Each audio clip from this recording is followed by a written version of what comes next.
You are listening to the Lucha Central Podcast Network. And now, Lucha Central Weekly.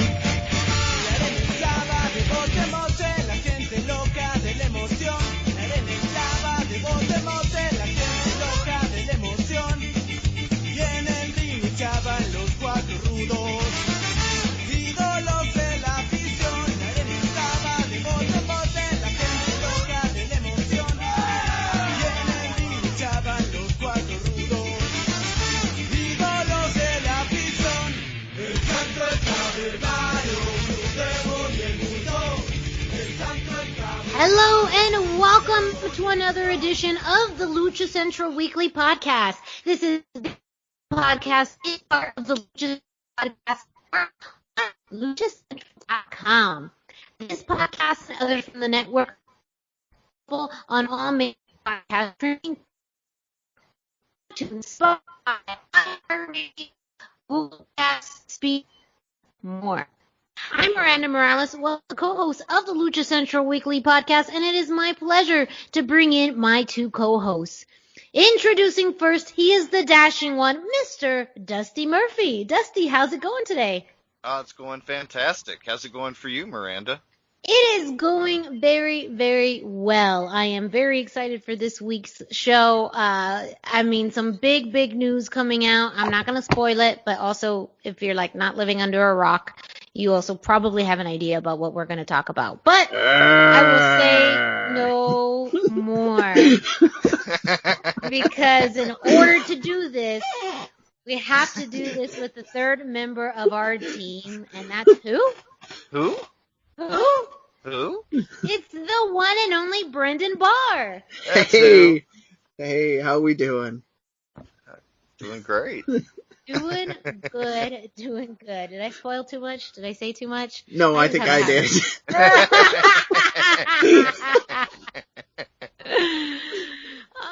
Say no more, because yes, indeed, we have a lot to cover, like we do every week. We always come up here and always kind of not surprised, but astounded by the news and events happening each week in the world of Lucha Libre. But that's our job, and it is our honor and pleasure, H&Ps, for short, to bring you this news, this information, these results every week. So let's get to it, Brendan. Why don't you start us off with the road back to shows? All right. I'm going to start with some fantastic news. Mexico City is still yellow. So they're still ramping up to having fans at shows, and people, the tourism commission's talking about how they're going to maybe do things to get people to get out of the house a little more, which is great. All of this is good news. Hopefully we don't get a resurgence. I'm just knocking on wood on this, but that's where we're at there. So good news to start with. Speaking of exciting news, we've talked about Federation Wrestling, maybe being a lot of sound and noise that blows over after a pay-per-view or two. But this first pay-per-view is shaping up. So they had more talent announcements. They announced Ricky Marvin and Hijo del Espectro. Now, most people that are listening are pretty familiar with Ricky Marvin. He's a seasoned vet in Lucha Libre, and you can probably go to most AAA pay-per-views in the last 5 years or so, and he's there somewhere. Usually something awful is happening to him because he seems to be a glutton for punishment, but he still manages to win a lot. So that's kind of exciting. Hijo del Espectro is the one that caught my attention, though. We've talked about him on the Indie Roundup a lot. He's obviously he's the trainee or relative of Espectro, who is a very classically trained luchador. It's a kind of a very simple costume. He's kind of a big green monster with an ugly grin, but this is a big guy who can, like a lot of luchadors, he can fly around the ring, and he's the one that did the infamous running destroyer. So he's been doing a lot of shows up in the north for Chaos and Lucha Time and other things. So this is the first really big show that I'm aware of him doing. He has done IIWRG, so he's on the national scene. But let's be honest here, the world is going to be watching this first Federation pay-per-view, so super exciting. They also announced the first tag team that's going into the 20-man Copa. 20, should be a 20-team Copa, probably, I don't know. But it is Los Negociantes, Demonio Infernal, and Fresaro Jr. They are, again, primarily working IWRG and promotions up north. They are currently, in this picture, it looks like they are currently the Chaos Tag Team Champions. So it's big for opening move there for tag team wrestling. I'm very excited to see how this goes. Federation Wrestling is doing. I mean, the show is still a ways out, but they're every week they're putting out just the right amount of information to keep me going. And then, as we'll talk about this later, they're not letting themselves fall out of the attention either. They're showing up at other people's events, so they're using other people's TV to get themselves more over, which is interesting, but it's working. And more good back to show news here. ROH has announced that they're going to have fans at their Best in the World taping on 7/11. I just always love saying the date that way. 7/11. So that they haven't announced how many fans they're going to have, what kind of restrictions they're going to have, any of that sort of thing. But they have said officially that will be their return to fans, which is great news because Best in the World is usually a fantastic event that happens anyway, and having fans there usually helps those wrestlers kind of elevate to the next level, as it were. Gonna move on to not as great news. LA Park did announce that he's going to be out of wrestling for a little bit, just a little bit.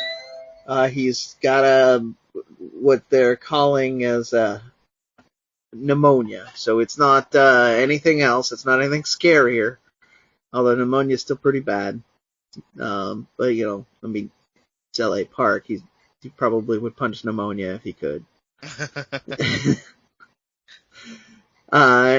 So I have the more good news. We have Cassandro's social media says that Cassandro's improving after having the surgery last week for the aneurysm. So I mean, always good news to hear anybody's doing well, but as pretty well established, we're big fans of Cassandro on the show. So always happy to hear good news for him.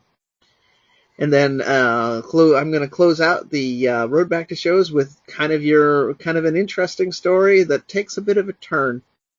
Tinny Ablis, the man, the myth, the legend, was doing a reality dancing show where kind of like So You Think You Can Dance or something like that, where he's paired up with a partner and dancing. He got about 3 weeks in. There's clips all over the YouTube of Tinny Ablis dancing. He was doing a lot of kind of up-tempo,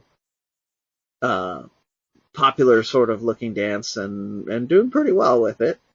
Kind of fun. He did get eliminated this week, although I think that it had a lot to do with the loss of chemistry with his partner, because partway through, and this is the big clip that is everywhere right now, he improv'd and gave his partner a little bit of a spank, and she seemed to not be into that, and then later went on the interview show and said that was not planned. Apologized to the fans and to Tinny Ablis for not finishing the routine, but with this much gusto, but seems like he was a little shaken up on it. So that's the whole of the story there. Kids, don't improv with your dancing on television, especially if you're not the professional, right? You wouldn't do that. I mean, Titty Ablis wouldn't do that in the ring. He wouldn't improv a new idea, just be like, hit the ropes and I'll make something up. So, same thing. Just don't do it. You never know how if people will react. But that is our road back to shows. We, a fair amount of good information coming out. It's more positive definitely than when we were starting this segment a year ago. So I look forward to being able to rename this segment at some time in the hopefully near future. Mm-hmm. It sounds like you will. But a segment whose name's probably not going to change. It's even been used, copied, however you want to, put it into words. We also have the Indie Roundup. We do. As I was mentioning, we did have an IWRG event. Rather than go over the whole show, I'm going to remind people of the results for IWRG events are up on luchacentral.com. But the relevant one that I wanted to go over was we had a match with DMT Azul and Puma King against Demonio Infernal and Fresario Jr. So, kind of setting up some things that could happen at Federation Wrestling right there. It is a brawling match. It was described by several people as ending in a completely out of control manner. The security got involved. The locker room had to come out and break up the fight between these four men. So, that's kind of where, if you're thinking about like, your big pull apart scrums that you've seen on any of the television shows, that's kind of where we were at. Before that, it was not much better. Lots of punches, lots of sneaky foul type moves, and still a bit of Puma King's involved, Fresario Jr.'s involved. There was a lot of good athletic stuff, but there was a lot of punches and a lot of brawling. And in addition to that being IWRG style, because of these four men being involved also in other promotions, including Federation, this is going to kind of bleed through, and you'll probably hear more results in the Indie Roundup about these four people beating each other up. So that's why I wanted to share with that. We are building back up, especially now with Mexico City being yellow, so I will be talking more about these things, so I'm going to give this another shot here. We still have time to get your shows talked about on the air, so promoters, fans, wrestlers, teddy bears, anybody that wants to send me an independent match. It doesn't have to be the full card. If you've got one luchador on the card and you're working out of Alaska, or wherever, send me the match. We'll take a look at it, and at the very least, I will say thank you on the air for sending me product. So that's my pitch. That's the Indie Roundup for this week. Well, before we get into the rest of the news from this week, we are going to kick it off to Denise Salcedo, who brings us this week's Lucha Central. Why should you visit thechairshot.com? Thechairshot.com is your home for hard-hitting reviews, news, opinion, and analysis with attitude. Why? Because you're smarter than the average fan. Thechairshot.com. Always use your head. Hey everyone, it's Denise Salcedo here in Lucha Central with a reminder of where and when to catch all of the great network content this week. Get the full lineup and listen to all of our shows in the podcast network section of luchacentral.com. On Tuesdays, Mass, Mats, and Mayhem takes you inside the world of Lucha Underground as they take you weekly through the series with the benefit of hindsight and the benefit of special guests from the groundbreaking series. Check out the premiere video stream every Tuesday at 2 p.m. Pacific, 5 p.m. Eastern on the Lucha Central YouTube channel and at luchacentral.com. Then listen to it on your favorite podcast platform every Wednesday. Tuesday nights live, it's Wrestle Boss, where Fabi Chulo talks MMA and pro wrestling with special guests and listener call-ins. Visit WrestleBossLive.com Tuesday nights at 7 p.m. Pacific to listen live or call in with questions or download the show on podcast platforms on Wednesdays. Wednesday nights live on Facebook, it's Spanish show La Mesa de los Márgaros, giving you both the news and the chisme from around the lucha world. Special guests and a whole lot of fun make it one of the most talked about shows in Mexico. Thursdays, it's Straight Out of the Bodega with Papo Esco and PWR promoter Gabriel Ramirez, as they have guests from throughout the wrestling world pull up to give an inside look into their careers. From indie standouts to television superstars, each week brings a new name and perspective. On Friday, it's your double dose of Lucha Central Weekly podcast, one in English y el otro en español. Lucha Central Weekly is where you'll find all the top stories of the week, both inside and out of the ring from Mexico and anywhere luchadores are in action across the globe. Be sure to subscribe and follow all your favorite Lucha Central Network series on your favorite podcast platforms, either by their own series name or subscribe to the Lucha Central Podcast Network show pages to get all of the shows in one easy feed. And please consider giving a rating to help more fans find the shows that you love. For now, this is Denise Salcedo signing off from Lucha Central Central. Have a great week. Lucha-Masks.com by Pro Wrestling Revolution, bringing you in partnership with Masked Republic, the Lucha Brothers, as well as Japanese legend Ultimo Dragon. Go to lucha-masks.com and fight Lucha Strong with masks from your favorite Lucha legends and Pro Wrestling Revolution luchadores. Stay safe in style and represent your favorite luchador. Get yours now at lucha-masks.com, powered by Pro Wrestling Revolution. As always, a huge thank you to Denise Salcedo, who brings us this week's Lucha Central, letting you know what's happening throughout the Lucha Central Podcast Network. Up next, we're getting to the big news right away, and that is This Week in AAA. So, Dusty, go ahead and take it away. Yeah, we had a ton of AAA news this week, all regarding TripleMania. At the press conference on Tuesday, May the 18th, it was revealed that TripleMania will be held on August the 14th at Arena Mexico City, and pending any changes in COVID regulation, it will have attendees, in the stadium, but they couldn't say how many. It'll all kind of be on a shifting scale regarding the, regulations and just how the COVID situation is at the time. But we also had the announcement of 3 singles matches for the card. First up, we had Andrade versus Kenny Omega. This had been hinted at Raya de Reyes, teased on social media. This was officially announced at the press conference. But also there was some subtle hinting that Psycho Clown wanted to wrestle Andrade for the Mega Championship. So there's kind of the interesting scenario, does Kenny Omega lose? Will AEW let him lose? It's interesting. And then we also, next up, speaking of Psycho Clown, we have Psycho Clown versus Rey Escorpion. This is going to be an Apuestas match, mask versus hair. This is a match that pretty much has a foregone conclusion on the ending.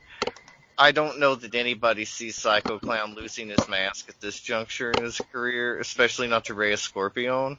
If it was a bigger opponent, I think we'd be more likely to have a less predictable ending, but go ahead.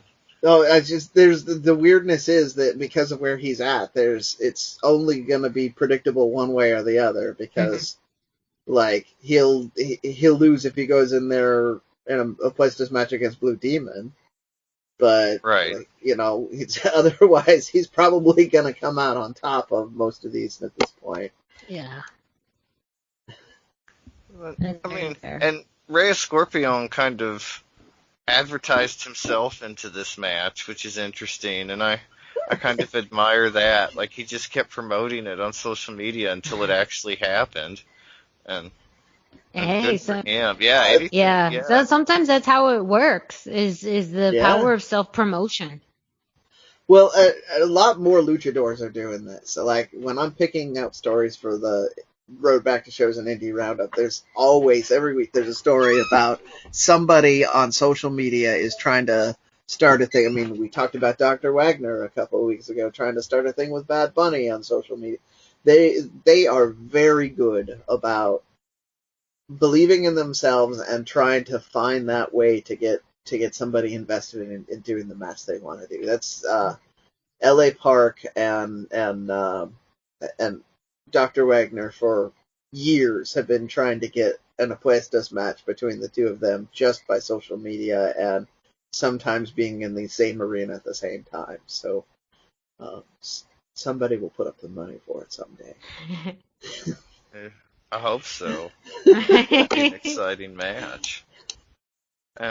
We also, speaking of an Apuestas match, we have Fabi Apache versus Deonna Purrazzo, title versus title.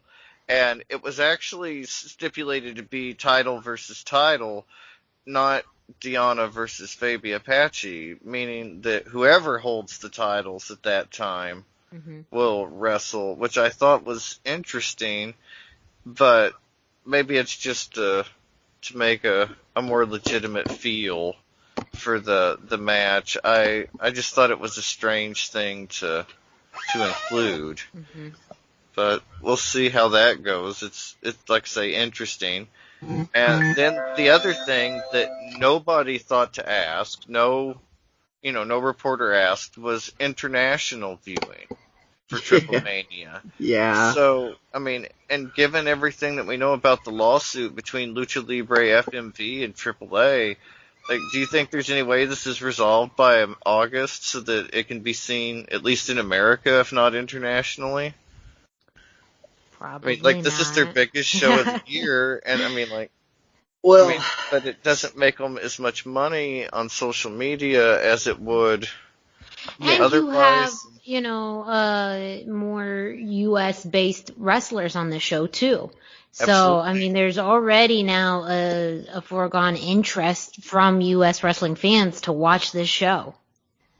Well, especially with Kenny Omega and Deonna Purrazzo being champions and a lot of eyes on the Impact product lately and the champions there, it's interesting, and I just don't know what they'll do. I mean, if I was AEW, I would push for something to be done so it could be viewed, because you want people to have those eyes on Kenny Omega. And I mean, that's what the cross branding is about, is to bring more eyes to your product, and AAA would be dropping the ball by not having those eyes on their product. But again, I don't know how much their social media views make them in the United States.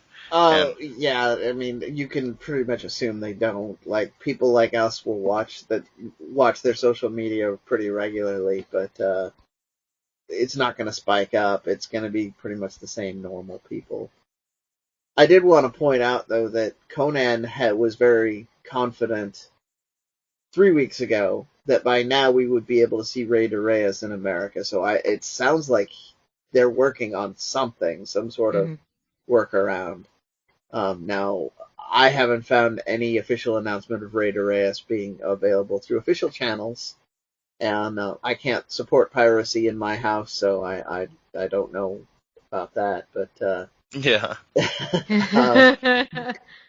I'm just gonna say the You're not gonna FBI. support it, but maybe you ask around and you've heard through the grapevine. Well, I've managed to see a lot of it on YouTube, so I'm just but semi-legitimate. But the FBI won't come looking for me with YouTube videos. Exactly. So, but yeah, so between Conan's confidence and, like Dusty was talking about, AEW needs this to happen. So I'm almost holding my breath waiting for a big announcement. Like, it'd be very interesting if they did something like the old closed circuit things where you had to go somewhere to see it. But but that's an option that can happen too. Like go to a Well, and what's interesting about that is AEW Double or Nothing is being shown in Cinemark theaters, and I believe TripleMania will be shown in theaters in Mexico, from what I understand. So it is kind of a natural fit that they could maybe live broadcast to movie theaters in a way. Yeah. We've seen, I mean, there's like live opera events and stuff that happen like that. Yeah. I mean, and that might be the workaround for the lawsuit. I don't know the wording on the contracts, obviously. So, but that was a thought that I had, seeing that they don't. I can't see the AEW stuff in theaters here, but that has more to do with our COVID status than anything. So. Yeah, I can't see it here. There's just no Cinemark theaters here, so. That's the other unfortunate choice. They might have done better with a different theater chain, but yeah. But it's interesting. I mean, and the press conference seemed to, like, I don't know. It's their most important show. They got a lot of information out. They get a lot of views and stuff based on it, but it kind of went under the radar, and it took a while for this to hit social media. So it'll be interesting to see what they do with TripleMania. It seems like Mexico is their focus right now, but we'll see. Yeah, I think that the big news story that really came out of this that made circulation pretty quickly is Kenny Omega versus Andrade. And, that I think too, just based off of this really being because Federation or whichever event is happening in July. So this won't be his first match back, right? Right. Federation will be the first one. Okay. Federation will be the first one. Okay. But still, I mean, this is a really big matchup. And to be honest, you think about his last defense against Laredo Kid, and that was a great match, but I think size-wise and wrestling ability-wise, too, it just felt uneven. This matchup feels a lot more even in size and competition. So I think... And I think overall, when you look at Kenny Omega and his title defenses, plural, as he's defending all, championship he has with all companies, to me, this feels like the most exciting because I feel like this matchup does make you wonder and guess more than, and I know we'll talk about it in, later, but this one makes you feel like, wow, this is a comparable matchup. Yeah, they're very evenly talented. Mm-hmm. And it in addition to the Kenny Omega's got to lose at some time, it really does feel like this could be the one. So yeah, it's very exciting. If not Andrade, then who? I mean, like, he would make the most impact, for beating Kenny Omega, and it would, I mean, and we all know he's that good, and it would just kind of show everybody and make him a big deal again. Yep. That's exactly what AAA would need, is somebody like Andrade to win the title back for them, to really catapult themselves back to where they were before COVID and the lawsuit kind of took the wind out of their sails. Yeah, agreed.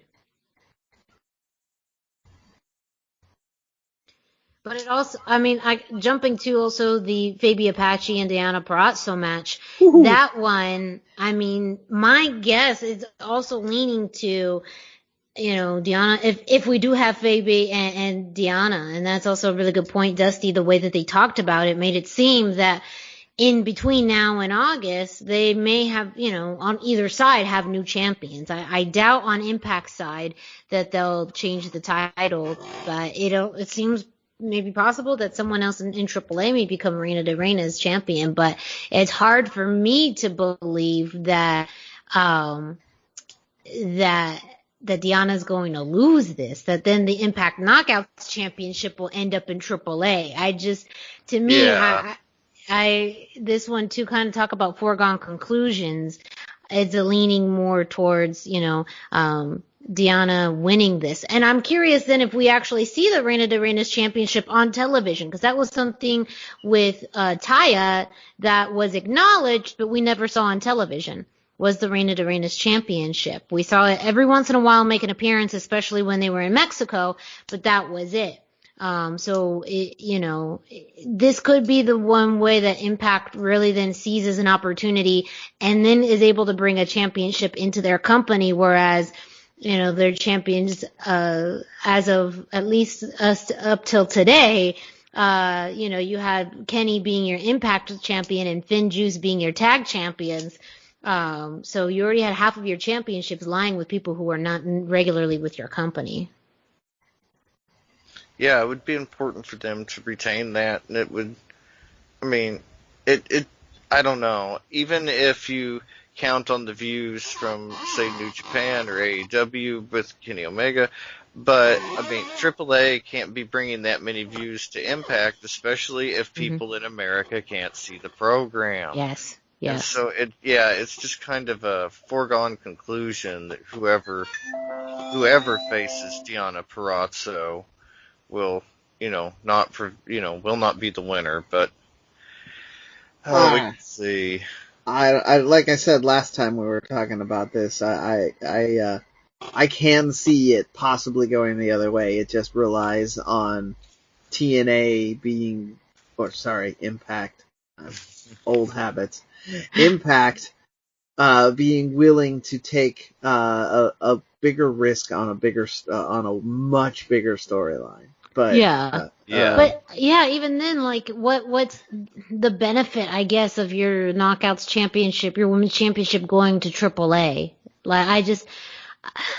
She would just have to go to Impact. It would just have to be Fabi and Impact. Yeah, Fabi would be, and that would be a great. We've seen her on Impact before, as far as I remember. She did have a short stint there, so I think it'd be again a great way to bring a lucha libre presence on the show, because they really are lacking that.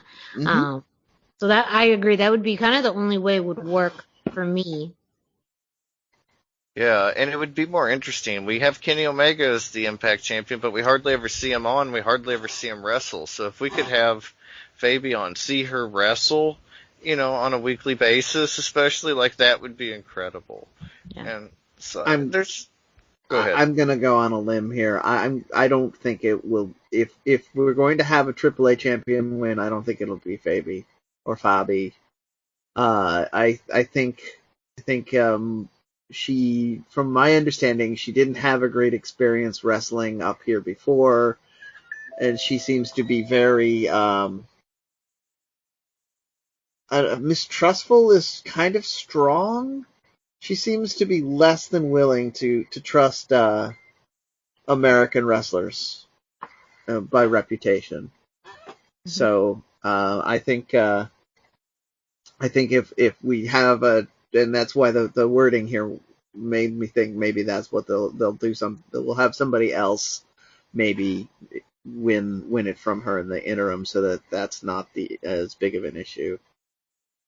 Well, there's still the possibility between now and TripleMania of a show like Verano de Escándalo or something where we could see, Lady Shawnee is always a top contender, and she would be really interesting on an international level. And, I would love to see Lady Shawnee in Impact too. That would really be a fresh matchup, fresh change. So, I don't know. Anything works for me, I guess. I'm just looking for luchadors to work in America and more people to enjoy lucha. Yeah. And before I forget to mention it again, the other matches have not been announced, but they did announce it would be a 6 to 7 match card, and you can guarantee a Marvel Lucha Libre match, probably with the women. They're introducing a lot of the women's superheroes right now. There will be a Copa TripleMania. And there's almost always some kind of match where they bring people in, probably from Impact. We've seen Jeff Jarrett before in the past come from Impact. So, I think we'll see somebody surprising, maybe somebody interesting. And who knows what the other match will be, but it'll be interesting to see how this goes. It's going to be the first really big event at least the first really big event announced in Lucha in Mexico City, and it's super dependent on the COVID regulations, how everything's going at the time. So there's so much of it that's still up in the air, even though we know so much of it. It's just one of those interesting things. But we'll keep our eye on it, keep reporting back with new information as it comes up. Oh, yeah, they'll be dropping lots of news from between now and then. Oh, yeah. Too. Absolutely. And we are going to cover it, so make sure you stay tuned to the Lucha Central Weekly podcast each and every week so you stay up to date on everything happening with AAA. But up next, Dusty, you're pulling double duty again because we have This Week in AEW. Yeah. Well, first up, Monday night, we have AEW Dark Elevation. And this week, we had Masked Republic superstar Penta El Zero Miedo with Alex Abrahantes, and he was up against Robo. This was Penta's first solo match in a while, and Alex Abrahantes said on, I believe it was Twitter, that the only that Penta says the only Robo he likes is RoboCop.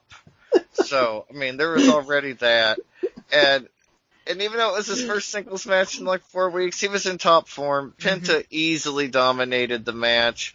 Robo seemed a little green to me, just a little inexperienced to maybe the bigger style, the bigger, the TV setup. He felt a little inexperienced to me, and I felt that because of that, Penta was maybe giving him a little too much in the match and should have been a little more dominant.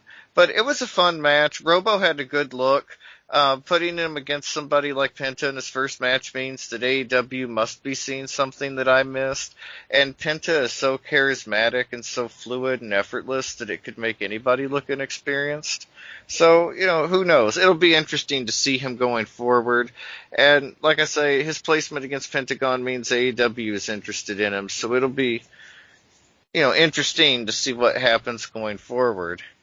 Next up, we have Tuesday Night Dark, and our first highlight match of the night was Diamante versus Chris Statlander, and this was an incredible match. I wish it could have been on TV instead of on Dark. These women were just fantastic.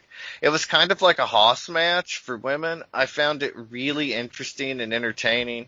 Chris Statlander just obviously has that rocket strapped to her back in the women's division. I think she'll be one of the big contenders once Britt Baker becomes champion. I think she'll be somebody who challenges Britt Baker. But even though she has that big push, this match felt like it could have gone either way. But Diamante made the alien mad with a big slap. It sounded like a car door slamming. It was a big slap. But Statlander was able to use that as motivation, and she hit the Big Bang Theory and got the win. And next up, we had Angelico versus Very Morales. This was a great match, and big compliments to Angelico because I thought this was the best that Very Morales has ever looked in AEW. Like, it was a really good match, but no matter how good he looked, it wasn't enough to come up against the Navarro Death Roll. Angelico was able to get the win with it just before the 5-minute mark. And then we had Dynamite. There's not a ton of lucha-relevant news, but they revealed the full card for Double or Nothing. For the world title, we have champion Kenny Omega versus Pac and Orange Cassidy in a 3-way. For the world tag team titles, we have the Young Bucks as champions versus Jon Moxley and Eddie Kingston.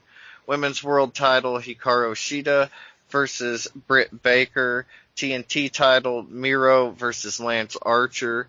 We have a second stadium stampede between the Pinnacle and the Inner Circle.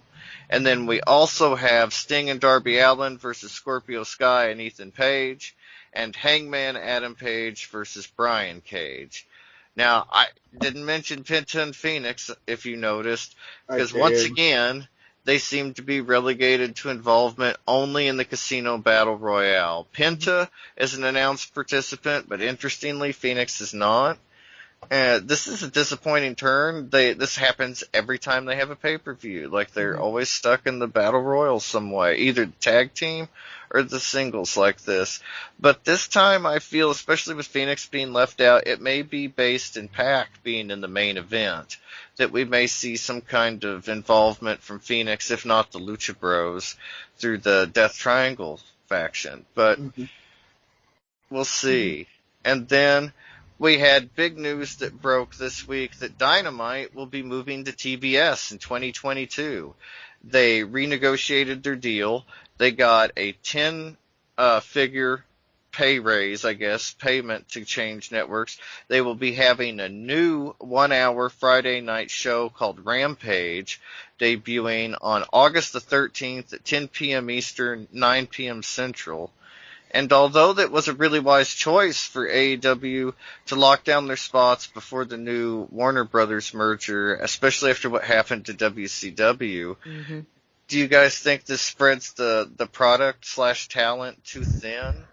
Or, like, I mean, they say it's going to be just a 1-hour show with more of an undercard feel, but it's going to be dependent on ratings, and people want to see the stars. And so it'll just be interesting to see what happens here. I feel like AEW is really grabbing for that WWE reach, but it took WWE 30 years to get there. Yes, that is, to me, what my biggest concern is that there's a lot of growth happening very quickly. And it's WWE has paved this path for them, whether how much they want to acknowledge it or not, that's, their business. But the reason they have, like, WWE walked so AEW could run. Only being in existence for a little, almost 2 years now. Yeah. And now they have 4 products, 4 weekly shows. Renegotiated their deal twice. Their deal twice. Now, financially, it absolutely makes sense. They've made leaps and bounds financially by renegotiating their contract. And to me, it feels like probably it was incentivized that you'll get more money if you change networks. Now, I think, too, the perception of where TBS falls in the spectrum of Warner Brother products and stations, and, is it truly equivalent to TNT? Is it less? Is it more? I think that perception, is still going to be hard to tackle. But, wrestling promotions need money. And if they need money to be sustainable in the long term, then a change to a different network isn't that bad. But I think the unique thing about WWE, whether people like it or not, and this works, is that each show is its own brand. Raw is its own thing. NXT is its own thing. SmackDown is its own thing. Whereas AEW is just one product. And yes, they are able to do different storylines throughout the shows, and they're able to showcase different talent. But eventually you're going to need to kind of distinguish these shows and either really decide, are all of these shows going to be continuous, and storylines from Dark will come on to Dynamite or to Rampage, or are you really keeping the YouTube shows that separate and your television product that separate? I think that is what, to me, I feel like they just need to have a little bit more definition in order for, I think, fans to understand what the direction of the product is, but also for them. Because at the end of the day, what we've seen work very well in Dark is that it gives talent an opportunity to shine and get prepared to move to television. But too, at the end of the day, is that sustainable? Because eventually you're just going to hit your cap of how much talent you can have on television. Absolutely. So, what happens after that? To me, it's just more out of curiosity. It's just kind of that. But I absolutely agree with your statement as far as the growth rate now compared to what WWE has done. And to me, I am a little nervous on the rapid growth rate when we're already seeing things not having a clear direction at this point. There's been storylines and talent that they haven't utilized to the best of their ability, or they publicly stated that they were going to do differently when they first became a company, and we haven't seen that come to fruition. Yeah, I think that's super true, and I think the definition of each program and what they all mean is going to be more important even than the channel. Nobody watches USA Network for like old reruns of SVU and NCIS. Like that. Raw is like their big thing. NXT is their big thing. Same thing with TNT. It's old movies. It's like reruns of Gladiator. I mean, wrestling brought eyes to the channel more than anything else. It's just where they're just going to show hockey and basketball now. Yep. And so it's just different. And I think that being on TBS, where they can be the focus, they won't be preempted. I think it'll be a very pleasant and positive change for the company. And look how much focus TNT gave them. I mean, they really did shine a light on AEW, but on TBS even more, there's not that attempt at seriousness and taking itself seriously that TNT has. And so there will be, I think, a more openness to embracing wrestling from TBS. Maybe not. Maybe it'll just be more of the same. Let's not forget that TBS has a history with wrestling too. Yes. And we all know AEW is trying to be WCW Junior. They are. I mean, they're the second coming of WCW, so there is a lot of history there. And also to note, so their presence in TNT isn't going away completely, because they are going to have 4 super shows a year on TNT. So the presence is still going to be on TNT, and maybe that is a way to draw more viewers to TBS, and maybe that is also a really unique aspect, which has, vibes of Saturday Night's Main Event and Clash of the Champions on it too. Yeah, Clash of Champions.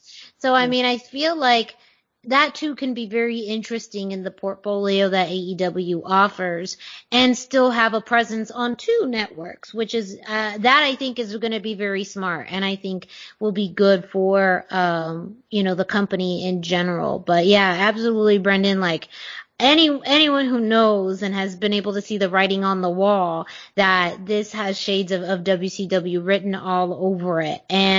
But I do think more of those fans who used to watch, Superstation, WCW Classic, are fading away more and more. And that's not really AEW's audience. AEW's audience is a much more younger audience. And I think it is a lot more challenging to get that older, more nostalgic audience interested, especially in AEW. Like, I feel like because it's a bit more random and, the storylines are a little bit more over the place, the matches are, a little bit more, I don't even know. Yeah, it just feels like it's different than the classic wrestling of, yesteryears. We have a great example of this because we just came out of Blood and Guts, which is basically War Games, WCW War Games.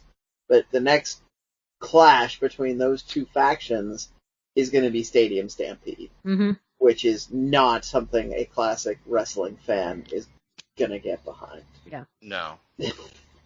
And that's the thing. Like, they have this hip, young cachet where, the shirts are popular, the company's popular, but then instead of like embracing that, and which they kind of do with social media and being the elite, but they're also trying to reach for that WCW nostalgia, and the people they should be trying to reach were born, or maybe not even born, after WCW ended. Like, stop making me feel old, Dusty. Gosh. Yeah, I know, but I mean, like, when you're looking at that 18 to 25 market, but you're absolutely right. There's people who don't even, weren't even alive in the later years of WCW. Like, it's just crazy to me. Just crazy. But a lot of them still are very aware of that WCW. Yeah. And so by it's not just that they're trying to catch the old school wrestling fans, they're trying to catch that vibe for these young fans so that they can feel like they're part of living history.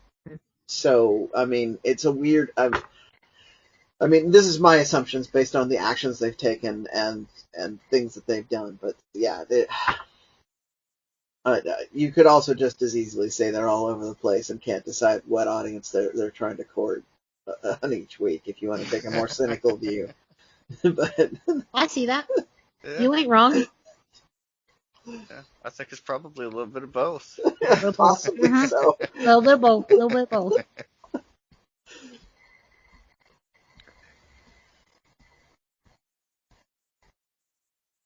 Well, that seems to do it for this week's AEW. Don't forget to find the results of AEW Dark and Dynamite on luchacentral.com.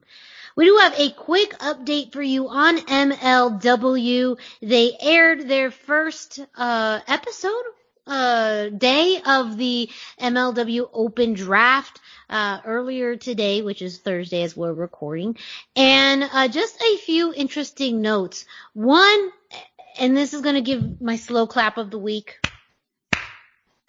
to MLW because of the nuance of continuity in storytelling, which seems silly, but something I can greatly appreciate. This week we got confirmation of Dario Cueto's new name is Cesar Duran. And host of the Open Draft, Alicia Atut, mentioned that this is a new alias for El Jefe due to the fact that he may be wanted by authorities for faking his own death.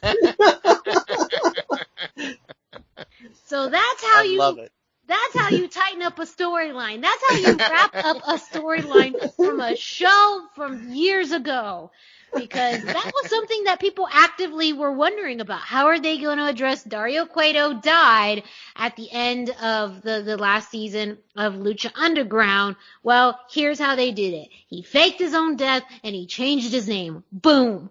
There you go. By people, you mean me.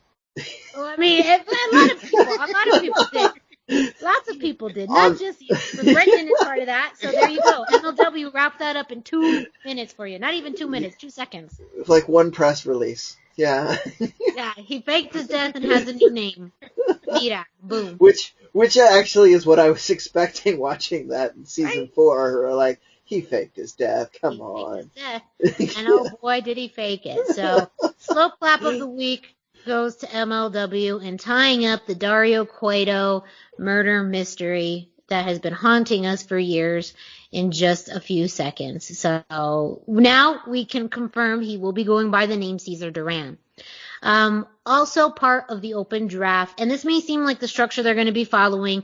They first started the draft by announcing talent that have re-signed or been redrafted, however you want to call it, to MLW, and that included the Von Erichs, Gino Medina, and now being called by a new name himself, King Muertes. No longer Mil, King Muertes is his new name. So they confirmed that all three, 4 if you want to count the tag team, have re-signed with MLW and will be part of the next season. So it seems like that's what we're going to be getting every week on the draft, maybe a confirmation of who has re-signed and then introducing maybe a new talent. This week it was Davey Richards who's announced that he has signed with MLW. So I like the format. It's very quick, like, 10 minutes. And so it's super easy to, listen to and watch and follow. So I really appreciate the format of this Open Draft. And it's something that they can keep continuous between now and July 10th when they have their first live show in Philadelphia. So I'm sure we'll continue to see more Lucha names that are re-signed and possibly newly signed to MLW. And I am sure we're going to continue to hear more news from Azteca Underground. That is it in this week's MLW. Up next, Brendan, you have this week's Masked Republic update. Well, yeah, so we didn't get anything super saucy and announced yet, but we did have a very cool moment from Masked Republic very recently. I caught the picture of it on Twitter, and that's what made me decide I wanted to talk about this. Lucha-Mask.com, who you heard our spot for at the very beginning of the show, and you've heard me and Dusty gush on about how many. I'm up to 6 masks from them right now, and I just ordered my 7th, so, that Lakers Penta mask is so good. Purple and gold are my colors. I had to have it. But during a recent episode of the A&E biographies, one of them snuck onto television too, so fantastic. I believe I didn't identify the mask at the time. I was too excited. I believe it's T-Rose. Yeah. Uh, Remember the colors. yeah, the black and white colors, but yeah. So cool. Great job.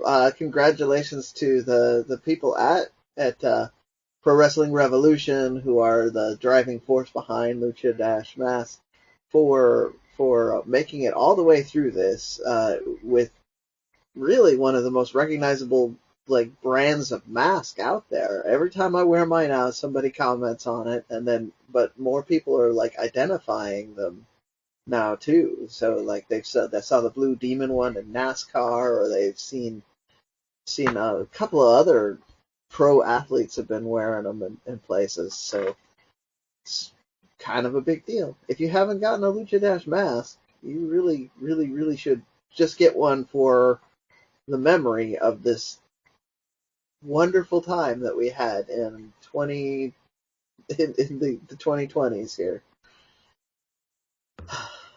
Right. That Yeah. is lucha-masks.com.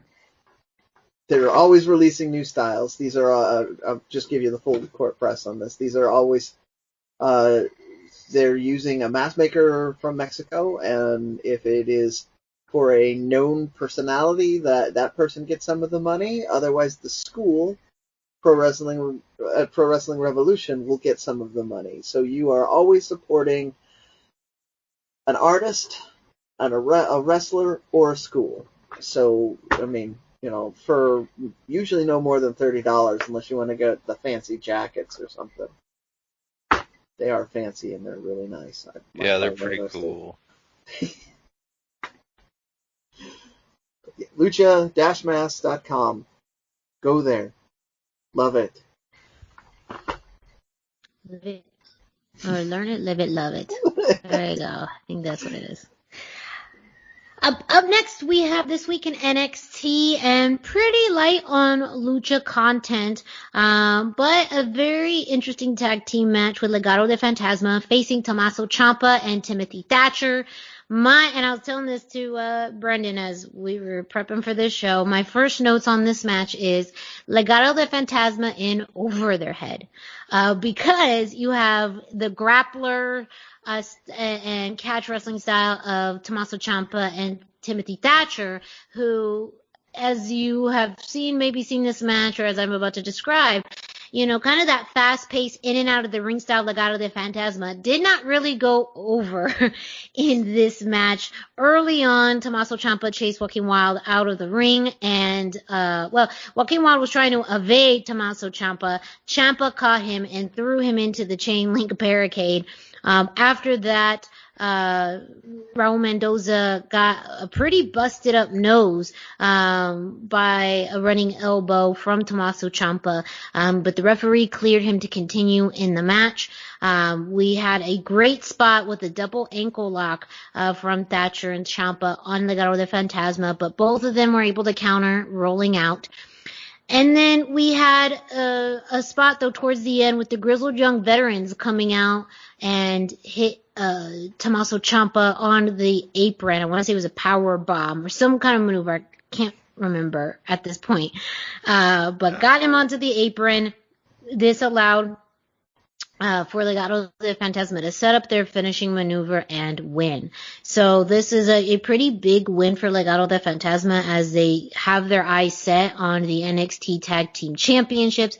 Santos Escobar was not there prior to the match. Raul and Joaquin mentioned that he was taking time away and he would be back. But now the focus is on them, which, could be an interesting way of keeping up some story now where maybe we don't see Santos Escobar for a few weeks and it allows us to focus on Raul and Joaquin as they, find their way towards the NXT Tag Team Championships. I still feel like Santos is that figurehead, is the star of that trio. But I do think that it doesn't hurt to not have him around for a little bit and then to see him kind of unexpectedly. But, this match was entertaining for two completely different styles of wrestling.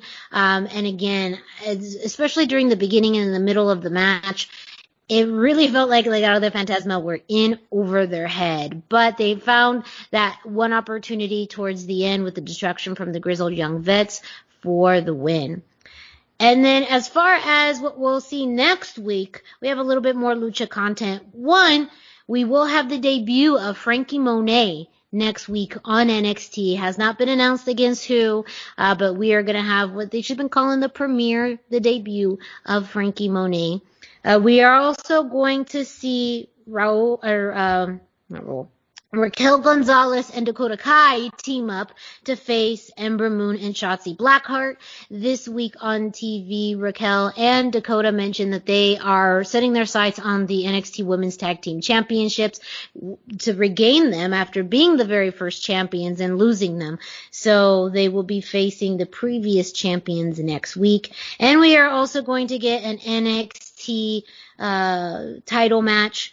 Karrion Kross versus Finn Balor, the rematch, happening next week. So some On pretty TV. good on TV. So that's Jeez. Yeah. yeah. So we'll definitely be interested in watching next week's NXT. That's gonna have a lot more content to watch, but still, as always, a really solid showing of NXT. Up next, though, Dusty, go ahead and take us away with This Week in Lucha Libre History. That's right. Now it's time for This Week in Lucha Libre History. Be sure to check in every single day at luchacentral.com for This Day in Lucha Libre History by Pep Carrera. He has information, birth dates, anniversaries, matches of the day, just amazing videos, and even more. And it's all about Lucha Libre. And that's at luchacentral.com, your centralized place for all things Lucha Libre. And this week we chose May the 22nd, 2005, that had Rey Mysterio. The match had Rey Mysterio winning over Eddie Guerrero at WWE Judgment Day. You can't really say he defeated Eddie Guerrero. Oh, no. Yeah, it was a beating. But it was a really interesting match. This was probably my favorite match of the four. This was a heel Eddie, face Rey. This was right before the Great American Bash and SummerSlam when you had the custody of Dominic. And, such a big match. Everybody remembers the I'm Your Poppy moment at least everybody that saw it. Many people have seen it since then, remember it too, obviously. But it was an incredible storyline at the time. And like I say, this is probably my favorite match of the four, just because it showed like the heel turn of Eddie, and the Taz was on commentary. He and Michael Cole they just made Eddie Guerrero sound like the worst person on earth. Like, it was incredible. Like, people were chanting Eddie sucks. It's hard to imagine in 2021 people would chant that, but they were so hot at Eddie. Like, it was incredible. What did you think of it, Brendan? Well, so first off, I wanted to tie in with that on just how hot they were. Commentary put over the fact that just 2 weeks before this match, I don't remember what the exact event was, but he apparently did something terrible to Rey's wife. As I recall, Eddie slapped her or something. I think that was horrible. An episode of SmackDown. From what I remember. Yeah, I remember that. So they referenced that. I really liked so one of the things that Eddie Guerrero is given a lot of credit for is bringing more visual storytelling back to Mexico. Like, they were doing a lot of catch wrestling and not doing, and just kind of doing stuff. And according to the books and according to people who have done interviews, it was like Eddie really helped, and Eddie and Art Barr really helped bring the storytelling in, and that's one of the biggest things I noticed right away in this is it was clear, it was very clear that it was a heel Eddie Guerrero from the moment the match started, which was before the bell rang, but it just just the way that he stood, the way that he threw Rey against the ropes, like everything was deliberate. When he had even a momentary advantage, he was doing something awful. He was either punching Rey, with purpose and intent, or he was, he was trying to sneak an object in the ring or something else. And then the other side of it was Ray was obviously furious because he wasn't trying to do his normal stuff. He was trying to throw Eddie to the ground and punch him for the first half of the match, and then when it spilled out to the outside where Eddie eventually got the advantage, Ray was trying to hurt him on the outside. It wasn't, I'm gonna, do something and get back in. So it was all very much going on. You could tell that it was a super emotional feud, and I was really, really into that. Also, I wanted to give a shout out for the fact that this was a match that was officiated by Brian Hebner. Yes. Yeah. I did ref training before everything was shut down. The Hebners, all of them, Dave, Earl, and Brian, are people that we did a lot of film study. I did a lot of film study on, so it was super cool to see him do this match. And we haven't talked about the finish yet, but the fact that he was a competent ref handling that finish, really, I mean, like, there was a moment where he was kind of holding the idiot ball for a little too long because there was an interference spot, and he didn't look at all in the middle of the ring as people were clearly colliding against each other. But I mean, but he at least turned around, saw the important spot, and actually did what a referee should do. So I really appreciated that. I was going to reference that interference spot by Chavo because that was kind of one of my favorite spots in the match, as far as everyone in that ring doing the best job possible to keep that story, the physical storytelling, going. Even after, I think it was after Ray hit the 619 when Eddie went down, and you could see him purposely push the chair away so that it was out of the sight of the referee. Just those little details, the little touches that were like, man, just so smart, and always conscious of the storytelling, conscious of every element that happens in the ring. But I agree with you both. It was highly emotional, highly, just highly emotional is just the best word that I have for it. Knowing, too, in the future what we were going to see as you hit the road down to SummerSlam with the custody match and everything, like, this was the beginning of it. And you still have months later on where it got even more heated, even more emotional, even more crazy. And to me, kind of just looking back at that, you could obviously see the chemistry that they have after all of the years. You could see the seeds that they planted for later on in that summer. And, just the way that they could read each other, and the way that they could kind of just sense really what the person was going to do before they did it, in a really organic way. And also the fact, this was a long match. This was 20 minutes. And it didn't feel that way. Sometimes you hit a 20-minute match and you're like, wow, this is really long. But this match didn't feel that way. So not at all. I think it's because they kept up a really good pace. Of course, they had action outside of the ring, with, Eddie slamming Ray into the announce table, and then Ray using the stairs on the other side. So there was a good mix of physicality in and out of the ring, but also the cocky heelness from Eddie, all of that. I think it was just a well-constructed match. And probably one that just doesn't get a lot of eyes on it because it was the beginning of their feud, and a lot more people remember just the story heading into the custody battle and the SummerSlam match. But I think this is definitely one of their better WWE matches. I think it's a transcendent WWE match. I think that you're right. It gets overshadowed by the end of the feud, but you have to have a start to the feud like this in order for it to reach that. And I don't recall any other pairing of people during this period of time or during the entire Attitude Era having this much, like, connection with so little. Like Attitude Era, you had Austin, Rock, and all of you had people that had a big connection, but it's not this personal where you're just so invested in every little detail of this. It was kind of more big picture then, and I love the whole part of that storytelling. Yeah, it was just an incredible match. Like you mentioned, the psychology and the storytelling were so strong, and something that we just don't see currently right now. Without the crowds, like the psychology and the connection with the crowd, I really noticed too with Eddie.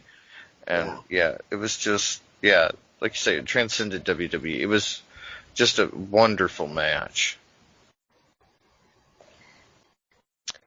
Well, there you have it. This week in Lucha Libre history, which you can find this day in Lucha Libre history at luchacentral.com. But there's so much more. Brendan, do me a favor. Can you tell our listeners what else they can find on luchacentral.com?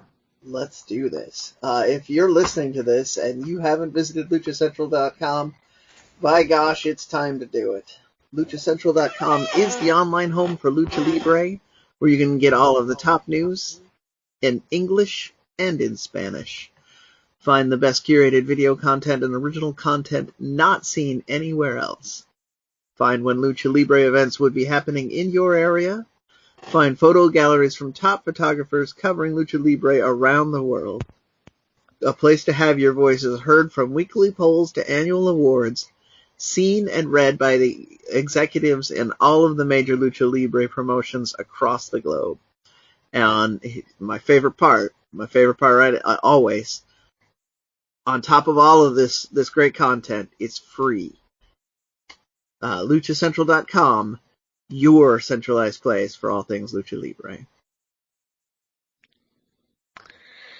Well, we just did such a beautiful job talking about WWE that Dusty, I think, is so good, so good. Why don't you tell us this week in WWE?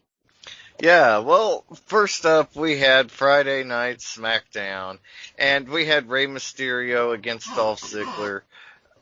Rey and Dolph have always worked great together. A lot of what Dolph Ziggler does looks too animated to some kind of a cartoonish thing, but against a smaller person like Rey, I thought it made Rey look devastating in some of his spots, which I really liked. And this match also posited Ziggler as the weak link in the tag team, which is a Bobby Roode fan I love, and so I like that too. But the story of this whole feud is the Dirty Dogs have basically been dicks and bullies to the Mysterios. So it was really nice to see Rey in the underdog position again and winning again. Like, this is the Rey Mysterio we tune in to see. And, like if somebody told you, you're going to get Rey Mysterio versus Dolph Ziggler, this is as good as anything they've ever done, in my opinion. And it led in to WrestleMania Backlash. And first up, we actually had a great match with the Mysterios against the Dirty Dogs. Dolph and Bobby beat up Dominic backstage during the kickoff pre-show. And Rey came out to the match dressed in Adam West era Batman-inspired gear that was amazing. And he took on both Dirty Dogs all by himself. Rey had the early advantage, but for Ziggler and 10 Bobby minutes were able to get their rhythm aligned, and they started to dominate pretty quickly. But Dominic came back. Despite being injured, he had gear inspired by Mysterio from Spider-Man. He looked fantastic too, and he tagged himself in and immediately took a spine buster from Bobby, but he was able to hit a super kick on Dolph and turn the tide. Rey was able to get the hot tag, and then he just came and cleaned house. He hit an incredible 619 on Bobby Roode in the corner before tagging Dominic in, and then he sunset bombed Ziggler onto the apron, and it set Dominic up for the frog splash that secured the win and secured the titles for the Mysterios. I thought it was the wrong decision not to put the titles on them at WrestleMania, and I'm still ambivalent about that. But this match was so good, and it was such a feel-good moment as a fan that I'm willing to excuse them not winning at WrestleMania. Like, it really felt special and important. It had an old-school feel to the match with the hot tag at the end and Dominic being injured but coming in to help save his dad. It was so good. Like, I loved this match. It was fantastic. But then we got, Brendan alluded to it, our next matchup, we had Miz with Morrison against Damian Priest, and like, there was so much I liked about this and so much that was just terrible. Before the match, we had Morrison saying that he'd go talk to the Lumberjacks and take care of them, and that he was going to snare Damian Priest in his thirst trap, and Miz had to tell him he was using thirst trap wrong. Like, that was hilarious. Morrison sees the zombies, and Miz was like a parent. Like, he just didn't believe that Morrison actually saw zombies. I thought that was kind of funny. Commentary mentioned the zombies are related to Batista's new movie Army of the Dead, currently on Netflix, but we had zero build to this, and it wasn't sold to us as a spooky match. And I don't know if I feel like there's some unspoken connection between WWE and Netflix. We had this, they had the Big Show. While Big Show was still under contract to WWE for quite a while, the WWE movies were on Netflix. And so I don't know that there's any official connection there, but that is interesting. So, we'll see what the deal is there. But the spooky zombies, they were not great. While something like this might work with Bray Wyatt or Dexter Lumis, in a match between Damian Priest and The Miz, it just felt like chalk and cheese. Like, it was just so off and so weird. The match itself was fine, I guess. Like, it wasn't great, but it wasn't bad. But after a couple minutes, the zombies pulled Morrison over the barricade and apparently ate him. And then that gave Damian Priest the opportunity to hit the lights on Miz for the win, where zombies swarmed and apparently ate the Miz too. And like, I was really looking forward to this match, but it felt so dumb to me as a viewer. Damian Priest is better than this. And Raw desperately needs some fresh and exciting talent. Like, I feel like we've seen everything on Raw. And Damian Priest could have been that guy, especially after WrestleMania. And he could have freshened up the upper end of the card. I was hoping this match with Miz would kind of elevate him from that.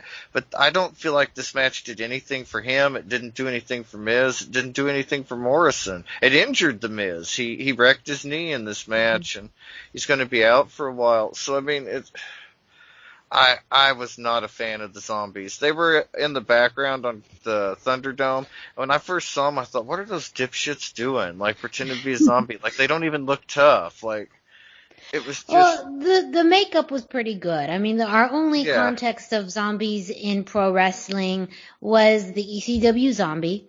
And for any of us who have watched Wrestlers versus Zombies. So the quality of zombie in this, though, I have to admit, was top tier. Very good looking zombies. Yes. They look great. So that's the good thing that I have to say about this match. Just the one.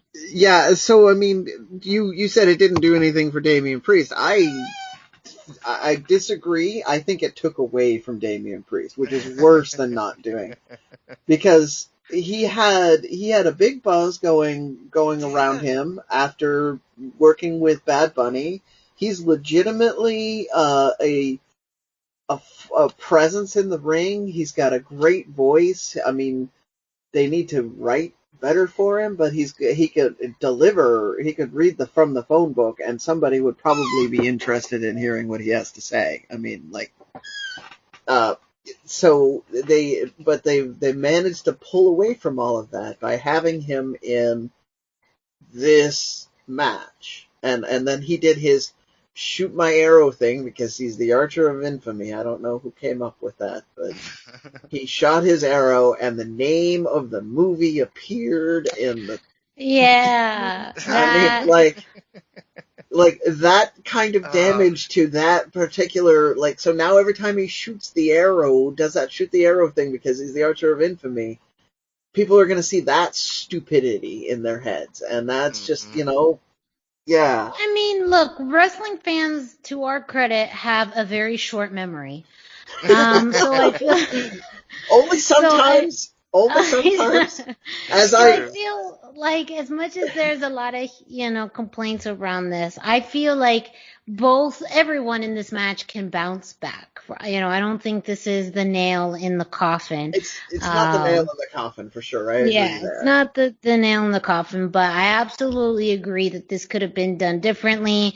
This could have even been announced sooner. I mean, I guess not that I don't think it still wouldn't have been dumb. I think the reaction would have been the same, but some tie-in to maybe, say, Alexa Bliss or The Fiend or maybe one of those darker characters could have been more interesting. But it did kind of do what, it's meant to do and get buzz.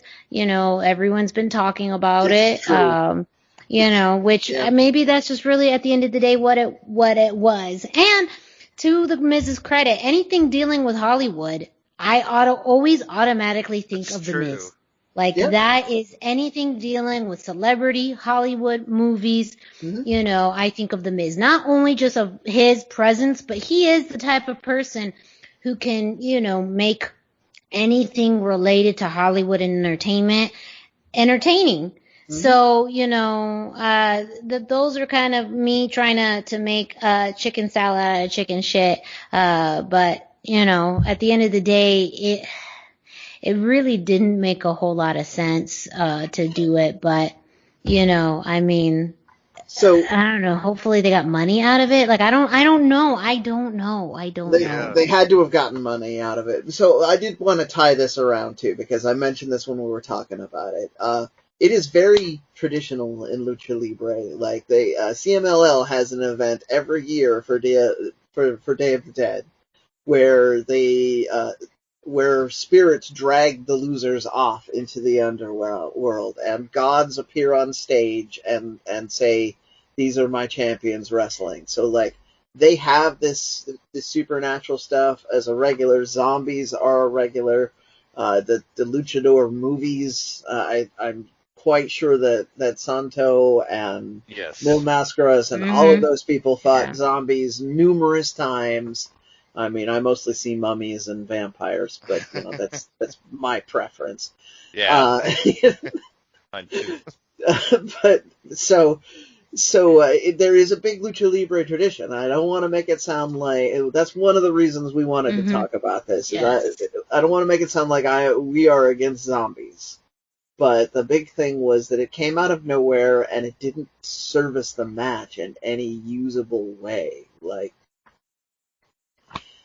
because there was no build, there was no expectation, and then just all of a sudden there's zombies. Like it's then there were zombies. If we'd had a build up, I'd have been much more enthusiastic about it. Or if there had been some context, and like you could. But I guess is there any context in zombie movies when you think about it? I mean, not in the good ones. Shit goes down. Yes. Cemetery. Cemetery. A mall. And all of a sudden, zombie bites your brother. Well, and I really went into that because I am a zombie aficionado. Zombie movies are my jam. So there's definitely different categories of zombies as far as their walking style, because you have kind of the shifters as far as like those who kind of just stumble and do those small movements, which was made famous in, Night of the Living Dead and Dawn of the Dead. Then you have more of the fast-paced zombies that you've seen in like 28 Days Later. And then you have more of like those genetically modified zombies, which are way like not even human. They're more like hybrid mutants, which are more Resident Evil. So I mean, like, there's lots of layers to it. There's lots of different styles to it. And as someone, that's why I was very impressed with the makeup. That was the first thing that caught my attention.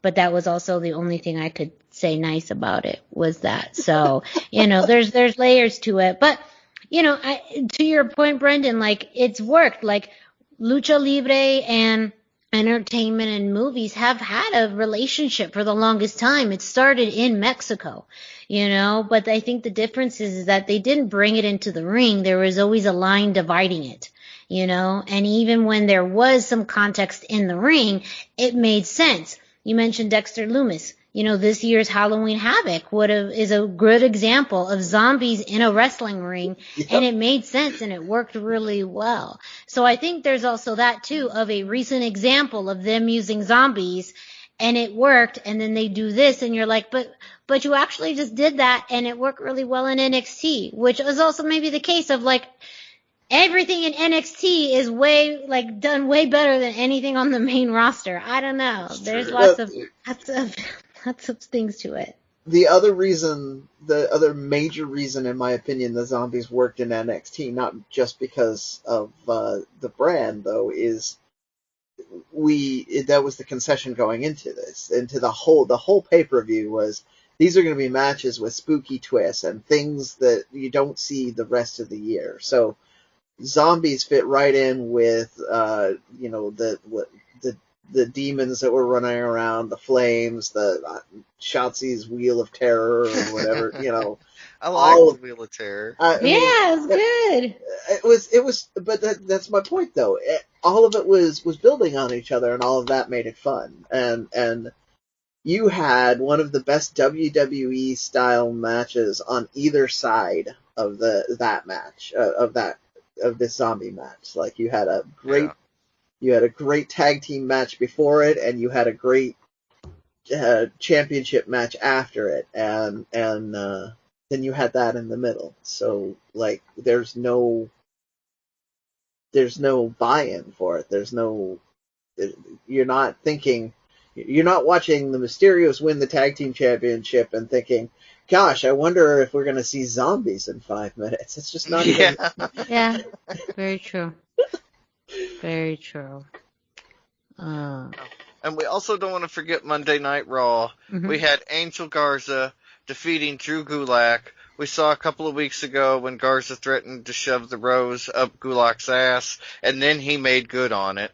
And last week he threatened to shove the rose down Gulak's throat, which it kind of feels like he's de-escalating a little from his injury. Whatever. Like, maybe start with the throat next time. Angel doesn't follow the rules. He's his own dude. Yes. He started the match by tearing away the pants, so you knew that he meant serious business right away. Gulak got in a little early offense with an abdominal stretch, but Garza dominated the match and won with the wing clipper before he shoved the rose into Gulak's mouth, making good on his threat. And that way when Angel Garza threatens you, he didn't just threaten you, he also made you a promise. I believe that's a spoiler, as Paul Heyman would put it.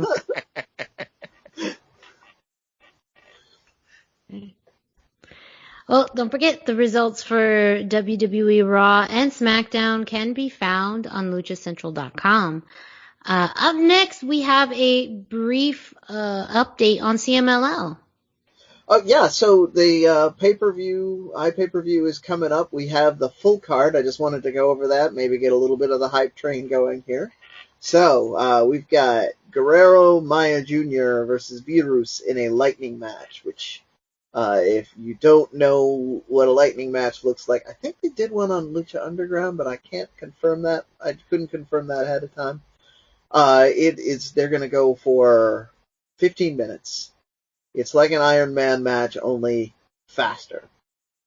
And you just, as many falls as you can get. Sometimes it's only one, so a lot of the times it's more than one. And you've got your classic Yave style wrestler and Virus and Guerrero Maya, who is a little more of a high flyer, so you're gonna have a nice clash of styles.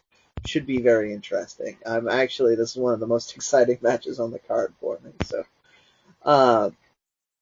then next we're gonna have Cavernario, Dragon Rojo Jr., Hechisario versus Fugaz, Stuka Jr., and Titan.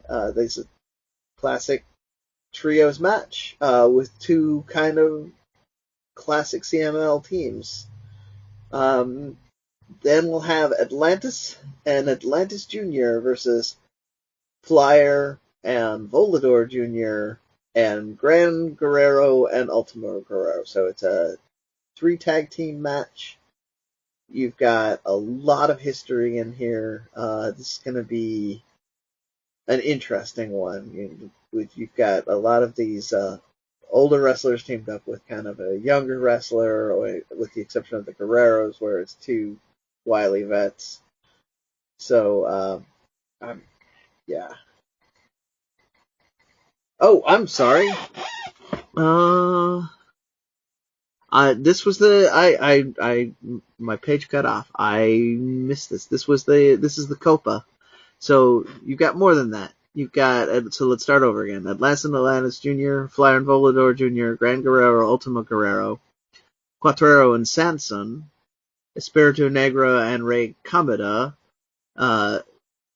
Gamillo Diablo and Gamillo Diablo 2, Felino and Felino Jr., Black Panther and Black Panther Jr., Blue Panther and Cachorro, Ifesta and Pantera del Ring Jr., and then for some reason Flyer and Volador Jr. made it onto my notes again twice, probably a nice, but yeah, so that's going to be the Copa team, the Copa lineup. So you've got 2 matches and then the Copa.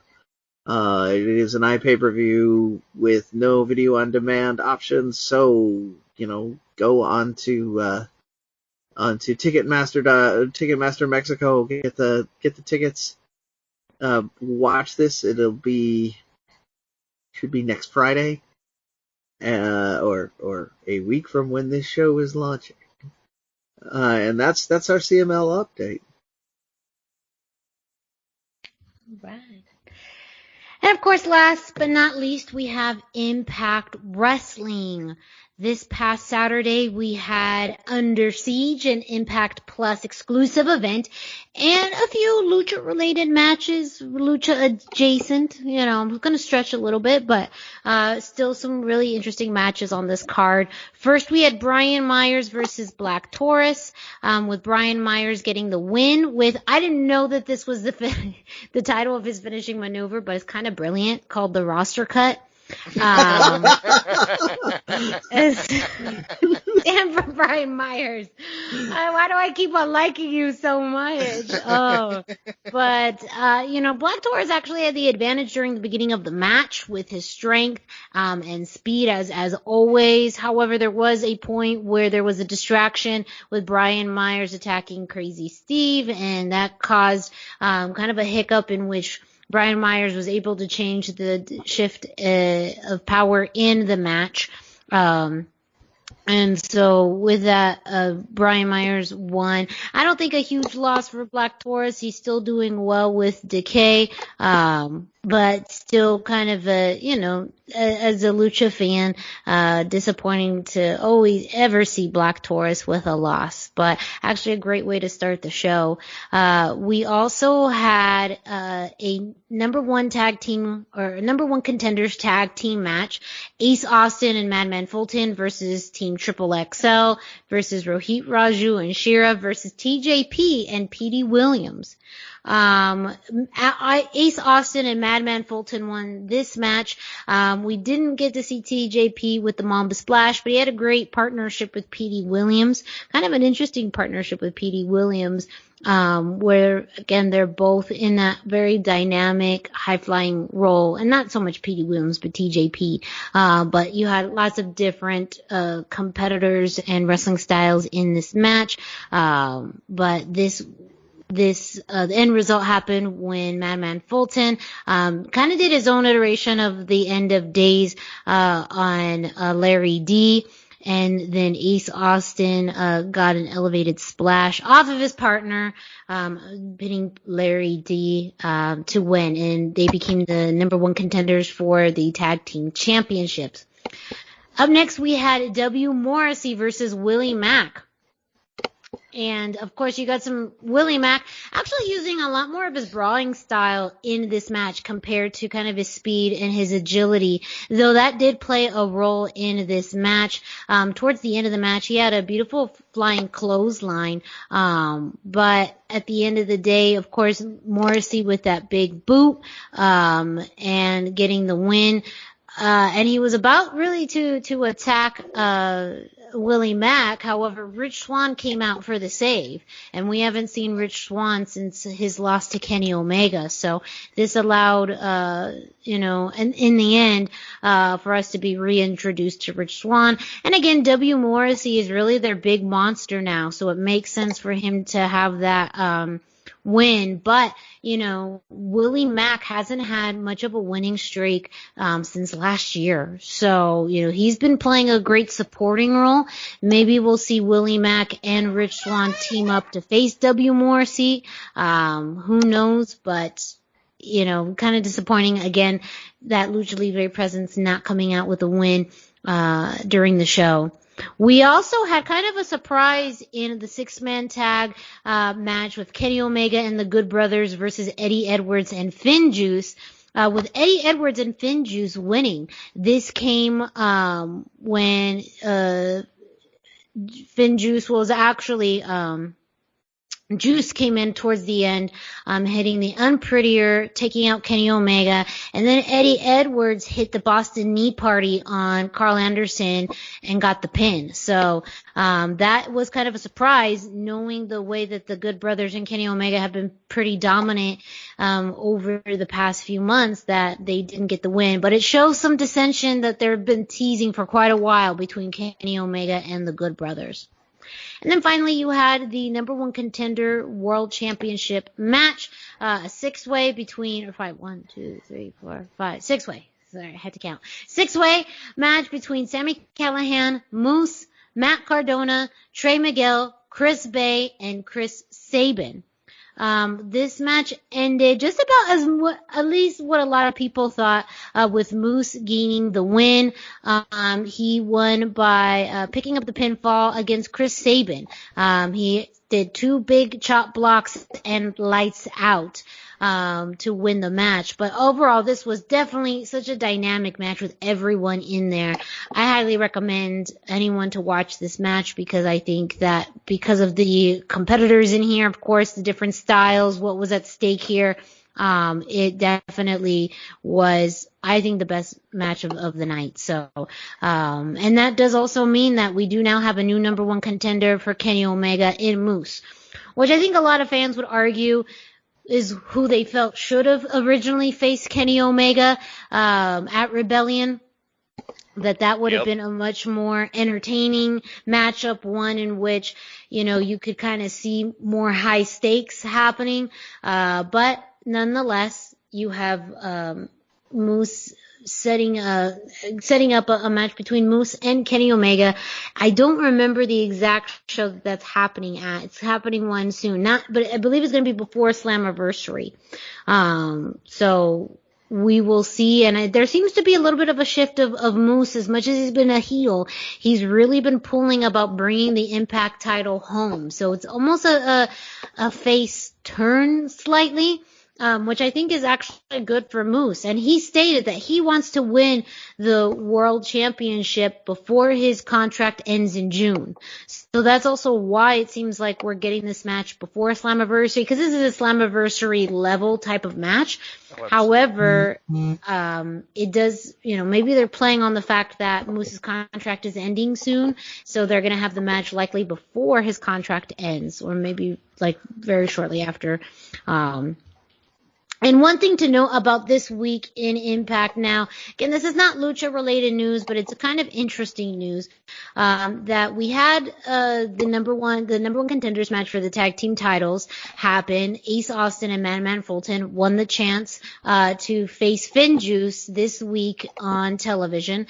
And Finn Juice was successful in retaining their championships. However, Rhino came out with, I forgot the exact title of it, but it was that cup that he won last year at Slammiversary. I think it's the Call Your Shot. Cup, and he brought that out with Joe Doring, and he cashed it in to face FinJuice, and they became the new Impact World Tag Team Champions. So the tag team titles are back in Impact territory on Rhino and Joe Doring. Not sure what this means for FinJuice, but it seems like they'll definitely have a rematch somewhere down the line. And speaking of New Japan, they continue to tease New Japan's presence at Slammiversary on July 17th. They've also done a new teaser where you see lots of imagery throughout the promo, including the New Japan logo, including 2 eyes, as you know, as in the Iconics. Lots of imagery and teasing that, again, I think was great last year when they did it, and I think it's still as good this time around. Hopefully it's even more exciting than last year when the reveals come around. Mm-hmm.